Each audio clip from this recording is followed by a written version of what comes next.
আসসালামু আলাইকুম। আজকে আমরা দেখবো যে আইফোন গুলো থাকে সেকেন্ড হ্যান্ড আইফোন গুলো আপনারা যারা ক্রয় করে থাকেন বিভিন্ন মার্কেট থেকে। তো এই আইফোন গুলো আপনি যখন ক্রয় করেন একটা বিষয় কথাটা ভালোভাবে শুনবেন, যে বিষয়গুলো বলতেছি একটু ভিডিওটা না টেনে বিষয়টা একটু ভালোভাবে খেয়াল করেন, এতে আপনাদের উপকার হবে যারা সাধারণ ভিউয়ার্স আছেন তাদের জন্য।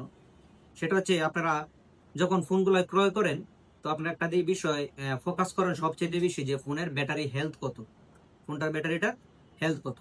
এই বিষয়টা কিন্তু একেবারেই ভুল। এই বিষয়টা একেবারেই ভুল। ফোনের ব্যাটারি হেলথ কত এটা যখন আপনারা চিন্তা ভাবনা করেন, যে ব্যাটারি হেলথ যদি বেশি থাকে ফোনটা ক্রয় করেন, আর হেলথ যদি কম থাকে সেই ক্ষেত্রে ফোনটা আপনারা ক্রয় করেন না। তো এই ক্ষেত্রে যে যারা ফোন বিক্রি করে, তো তারা কিন্তু অনেক সময় এটা 77% আছে, এখন এটা ব্যাটারিটা আমি বুস্ট করব, বুস্ট করে ব্যাটারিটা হেলথটা বাড়িয়ে দিব। জাস্ট আপনাদেরকে সতর্কমূলক একটা ভিডিও দেওয়ার জন্য এটা করব। তো এই যে আমরা একটু এখানে দেখি, অনেকে হয়তো ভাববেন যে ব্যাটারিটা, এই যে দেখেন ব্যাটারিটা এখানে কিন্তু লেখা আছে যে টি এইট আমরা ঠিক এই ব্যাটারিটাই লাগিয়ে দেখবেন যে হেলথটা বাড়িয়ে দিব T8। এই জন্য আমরা যে কাজটা করা লাগে এই কাজটা করে নিচ্ছি। এটা জাস্ট আপনাদের জন্য একটা সতর্ক বার্তা, যে আপনারা অনেকেই ব্যাটারিটা চেঞ্জ করা থাকলে নিতে যান না।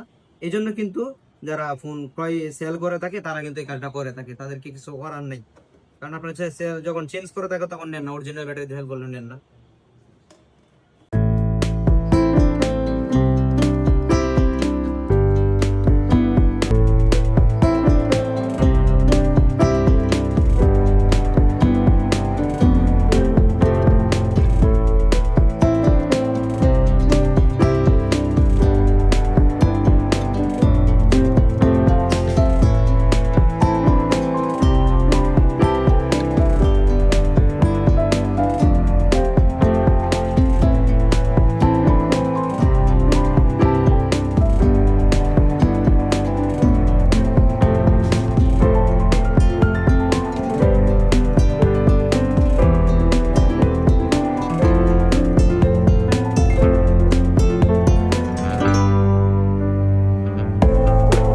আমাদের কাজ করা শেষ, অর্থাৎ যে বুস্টিং যে প্রক্রিয়াটা আছে বা প্রসেসটা আছে, তো বুস্টিং প্রক্রিয়া শেষে দেখেন ঠিক সেম ব্যাটারিটা, এই যে T8 লেখা ছিল ব্যাটারিটার মধ্যে, এখন এটা কিন্তু T8 ব্যাটারি লেখা, আর এটার ব্যাটারি হেলথ ছিল 77%। আর এখন দেখেন যে এটার হেলথ কত,